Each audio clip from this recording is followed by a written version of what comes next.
Hello everyone, how are you all. कैसे हैं आप सभी। द पीएससी शो में आपका स्वागत है।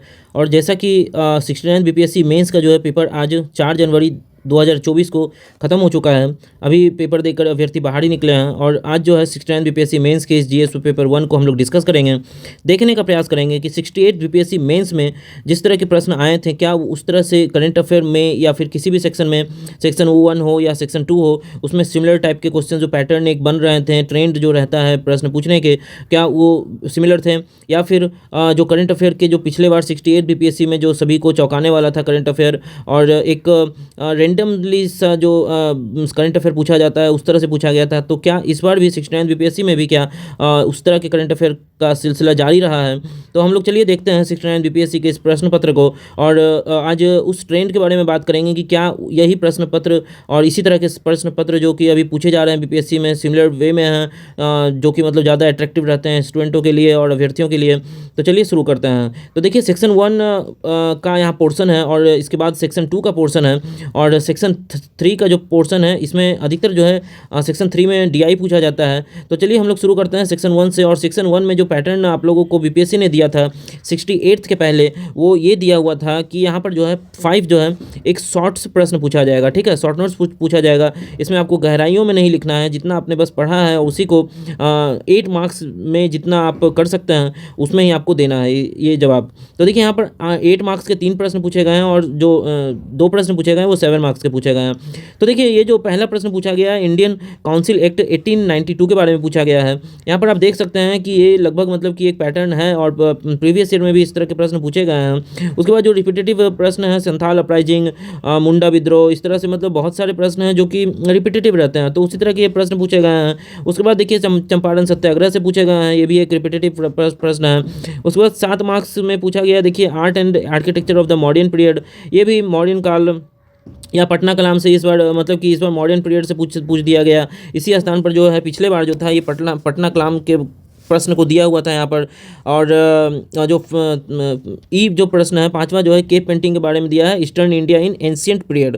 ठीक है, तो ये जो है यहाँ पर सिंपल पिछले बार भी जो था ये एकदम सेम का सेम प्रश्न यहाँ पर दे दिया गया है। पिछले बार जो प्रश्न था वो था development of the caves in eastern India in ancient time. यहाँ पर जो है डेवलपमेंट ना लिखकर यहाँ केव पेंटिंग के बारे में पूछ लिया गया है। ठीक है, स्पेसिफिक पेंटिंग्स के बारे में पूछा गया, आपको सारे पेंटिंग्स के बारे में नहीं लिखना है, तो यहाँ पर सिर्फ आपको केव पेंटिंग्स के बारे में लिखना है। उसके बाद देखिए दूसरा जो प्रश्न है उसमें आपको दो प्रश्न दिए रहते हैं और उसमें मात्र आपको एक प्रश्न करना पड़ता है, और ये 38 मार्क्स का होता है, जो कि आप देख सकते हैं यहाँ पर अथवा और लगा हुआ है। जो भी आपको इन 2 प्रश्नों में से जो आपको अच्छा लगे, जिसमें आप प्रेजेंटेशन अच्छा से कर पा रहे हैं, उस प्रश्नों को करने का प्रयास कीजिएगा। देखिए दूसरा जो प्रश्न पूछा गया है यहाँ पर, Bihar has been the centre of learning and spiritualism of for the ancient time, explain in details.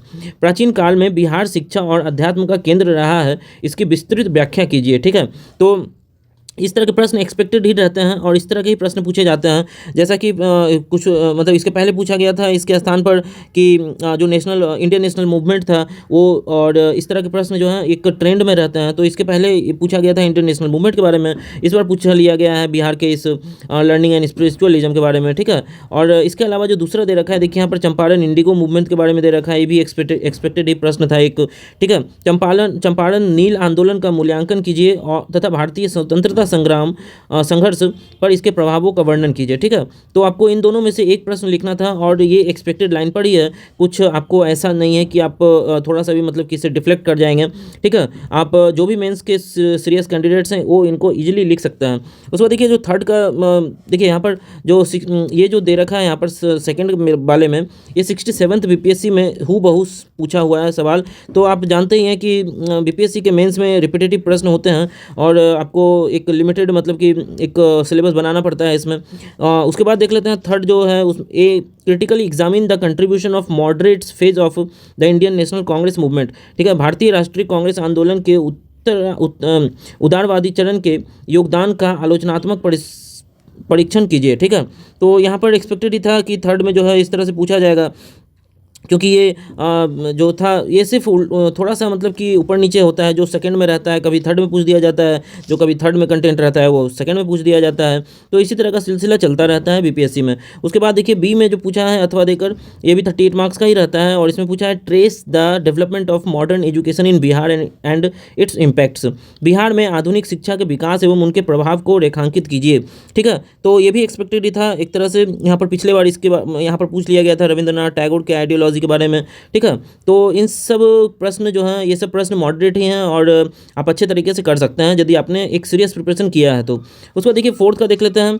जो फोर्थ में रहता है ये सेक्शन मतलब कि 2 है, और इस दूसरे सेक्शन में जो है करंट अफेयर्स का सेक्शन रहता है। अधिकतर जो है प्रश्न हर प्रश्न करंट अफेयर से लिंक्ड रहता है। यहाँ पर देखिए पहला जो पूछा गया है कि explain the concern of the supreme court of India on combating general stereotypes. ठीक है, तो लैंगिक रूढ़िबद्ध धारणाओं से मुकाबला करने के लिए भारतीय सर्वोच्च न्यायालय की चिंता का उल्लेख कीजिए। तो देखिए एक्चुअली क्या है कि ये जो रिपोर्ट्स हैं, ये जो स्टीरियोटाइप्स रिपोर्ट्स हैं, ये अगस्त 2023 में जारी किया गया था सुप्रीम कोर्ट ऑफ इंडिया के द्वारा। यदि मैं आपको दिखा सकूं तो अब मैं आपको दिखाने का प्रयास करता हूं कि ये जो रिपोर्ट है ये किस तरह से दिखता है यहाँ पर। तो देखिए आप यहाँ पर देख सकते हैं ये कॉम्बैटिंग एक मिनट गाइज, देखिए combating gender stereotype by supreme court of India, ये जो है ये एक रिपोर्ट पेश किया गया था, इसलिए यहाँ पर मतलब कि ये प्रश्न जो है ये पूछा गया है आपसे। और यहाँ पर जो है आप देख सकते हैं कि इस तरह से ही प्रश्न पूछे जाते हैं करंट अफेयर में। तो आपको करंट अफेयर में जो है एकदम 360 व्यू रखना है कि आप क्या पढ़ रहे हैं और क्या मतलब कि रिपोर्ट में दे रखा है, क्योंकि आपको ये जो प्रश्न है मैंडेटरी है, इसमें आपका कोई अथवा या मतलब आपके सामने विकल्प नहीं है। तो आपको ये प्रश्न जो है आपको जितना भी आता हो लिखना है, और ऐसा है बिल्कुल कि आप कोई भी प्रश्न ना छोड़े तो बेटर होगा, क्योंकि आप जब भी प्रश्न छोड़ते हैं तो एक नेगेटिव इम्पैक्ट रहता है एग्जामिनर के दिलो दिमाग पर। उसके बाद देखिए हम लोग देख लेते हैं सेकंड क्वेश्चन। तो examine the relevance of the भारतीय नागरिक सुरक्षा संहिता 2023 इन इंडियन गवर्नेंस सिस्टम। ठीक है, तो भारतीय शासन व्यवस्था में भारतीय नागरिक सुरक्षा संहिता 2023 के प्रासंगिकता का विवेचना कीजिए। ठीक है, देखिए ये जो था ये एक्चुअली जो है ये जो भारतीय नागरिक सुरक्षा संहिता है 2023 का, ये रिप्लेस किया था। ठीक है, कोड ऑफ क्रिमिनल प्रोसीजर 1973 का एक कोड ऑफ क्रिमिनल प्रोसीजर था, उसको रिप्लेस किया गया था, इसलिए ये जो है भारतीय नागरिक सुरक्षा संहिता 2023 लाया गया था, इसलिए ये प्रश्न जो है यहाँ पर पूछा गया है। ठीक है, तो इन सब चीज़ों को आप ध्यान में रखिएगा, और इसी तरह से जो है करंट अफेयर के प्रश्न पूछे जाते हैं। उसके बाद चलिए देख लेते हैं तीसरा number, evaluate the role of artificial intelligence in the decision making process of legislative institutions. ठीक है, विधायी संस्थाओं की निर्णय निर्माण प्रक्रिया में कृत्रिम बौद्धिक क्षमता की भूमिका का मूल्यांकन कीजिए। ठीक है, तो आपने आर्टिफिशियल इंटेलिजेंस के बारे में तो पढ़ा ही होगा, लेकिन कुछ जो सीरियस एस्पिरेंट होते हैं वो हर फील्ड में पढ़ते हैं कि पार्लियामेंट में एक आर्टिफिशियल इंटेलिजेंस का क्या कार्य है। तो यहाँ पर उसी से रिलेटेड पूछा गया है कि लेजिस्लेटिव इंस्टीट्यूशंस में जो है आर्टिफिशियल इंटेलिजेंस का डिसीजन मेकिंग प्रोसेस में क्या एक मतलब कि कार्यभार है। तो ये सब चीज़ें जो है ये भी 8 मार्क्स का पूछा हुआ है, देख सकते हैं आप यहाँ पर।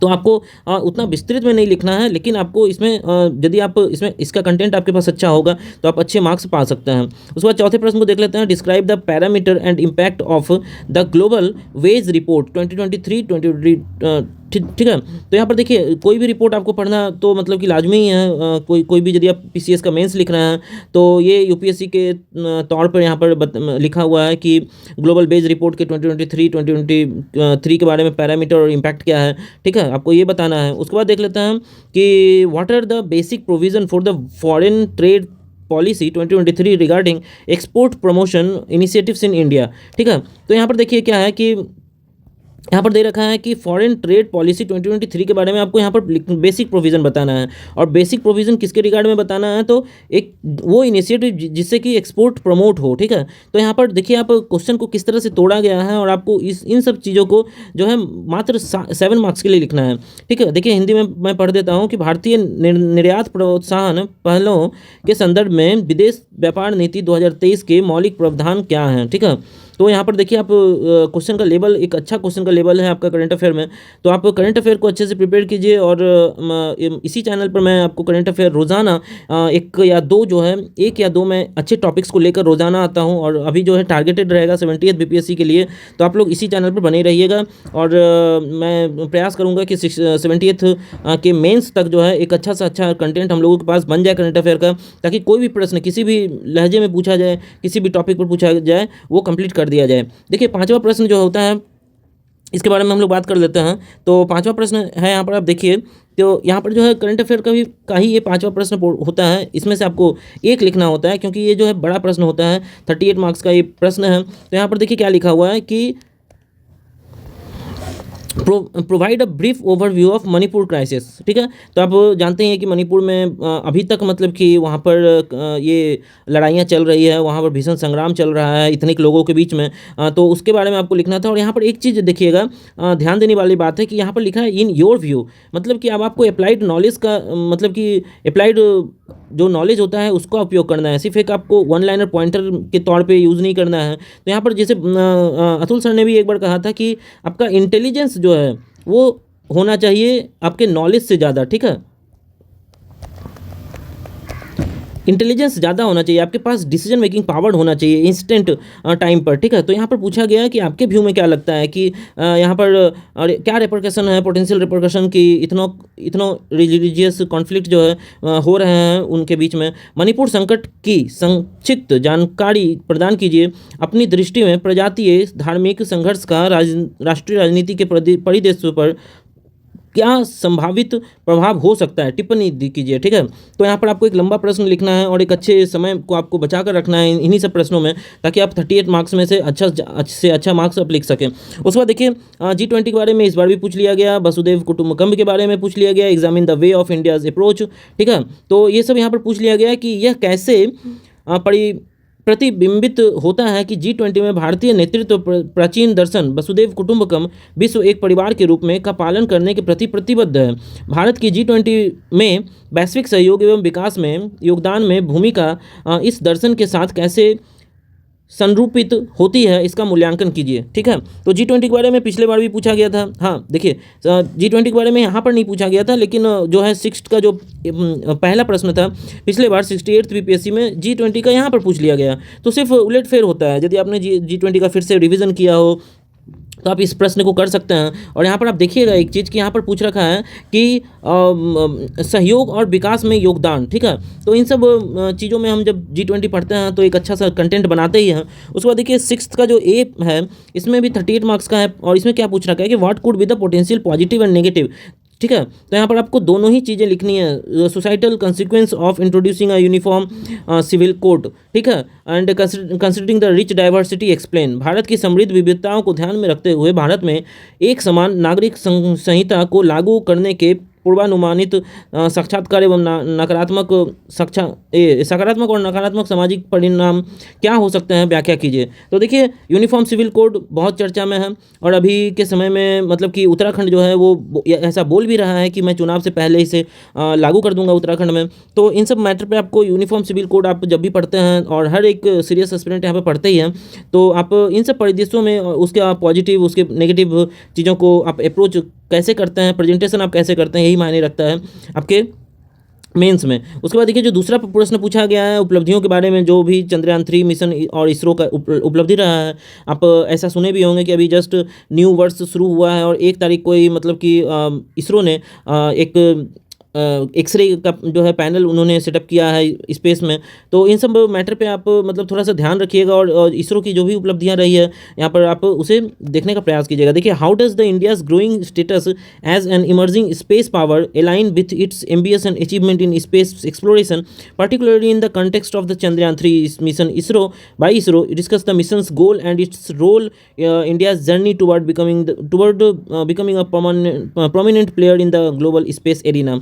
इसरो के द्वारा चंद्रयान 3 मिशन के विशेष संदर्भ में भारत की उभरती हुई अंतरिक्ष शक्ति की स्थिति अंतरिक्ष अन्वेषण में की गई उम्मीदों एवं उपलब्धियों में कैसे मेल खाती है। वैश्विक अंतरिक्ष पटल पर प्रमुख खिलाड़ी बनने की भारत की यात्रा को इस मिशन के लक्ष्यों एवं भूमिकाओं पर का विवेचना कीजिए। ठीक है, तो आप देखिए यहाँ पर कि इसरो के ये इस मेन मतलब कि चंद्रयान 3 के बारे में मेनली यहाँ पर पूछा गया है, चंद्रयान 3 मिशन के बारे में। तो आप जब भी पढ़िए एक हर मिशन को जो है जो भी उपलब्धियाँ एक बड़ी होती है तो उसके बारे में डिटेल में पढ़िए। और उसके बाद जो है सेक्शन 3 यहाँ पर देख सकते हैं आप, सेक्शन 3 में DI पूछा जाता है, डाटा इंटरप्रिटेशन। तो ये तो 30 जो है मार्क्स के ये देखिए 8 मार्क्स के यहाँ पर पूछे गए हैं और ये तो टोटल हो जाते हैं। तो ये यहाँ पर आप देख सकते हैं कि यहाँ पर फिर 6 मार्क्स के पूछे गए हैं, फिर 8 मार्क्स के पूछे गए हैं। तो ये जो है 72 मार्क्स के 2 प्रश्न लगभग होते हैं। और ये जो है पूरा के पूरा आप इस प्रश्न पत्र को कर सकते हैं। DI के प्रश्न जो 100% मार्क्स होते हैं उसे आप अचीव कर सकते हैं। जो मेन जो चुनौतियाँ होती है वो करंट अफेयर में होती है, इसलिए करंट अफेयर में आप विशेष ध्यान दीजिए अभी से, ताकि आप मेंस में ज़्यादा से ज़्यादा मार्क्स ला सकें। क्योंकि GS1 का यही जो टॉपिक है, GS1 का ये जो पेपर है, इसी से आपका मेरिट बनेगा। GS1, GS2 और A से, ठीक है। तो A से ये 3 टॉपिक जो है आपका, ये 3 पेपर आपका मेरिट और भाग्य बनाएगा। क्योंकि अब जो है वैकल्पिक विषय का नाम मात्र का भूमिका रह चुका है। पहले वैकल्पिक ऑप्शनल को भी मतलब कि यहाँ पर इंक्लूड किया जाता था मेरिट बनाने में, लेकिन अब जो है यहाँ पर ऑप्शनल का भूमिका उतना नहीं रह गया है। सिर्फ एक पासिंग मार्क्स आप करना है, आपको उत्तीर्ण होना है। ठीक है, तो चलिए मिलते हैं अगले वीडियो में। और अगले वीडियो में मैं आपको कल लेकर आऊँगा GS2 का आपका एग्ज़ाम होने वाला है, GS2, और इसी पेपर को मैं कल लेकर आने वाला हूँ। देखेंगे ट्रेंड क्या है। और आप इसी चैनल पर बने रहिए और उसमें आप देखिएगा हर मेंस के एक उभरते हुए चेहरे को। क्योंकि जब भी मेंस होता है तो 68 मेंस हो या 69 मेंस हो, कुछ ना कुछ डिफरेंस तो रहता ही है। तो सारे पेपर आपको इसी टेलीग्राम चैनल पर मिल जाएंगे एक अच्छे तरीके से। बने रहिए। धन्यवाद दोस्तों, मिलते हैं अगले वीडियो में। जय हिंद।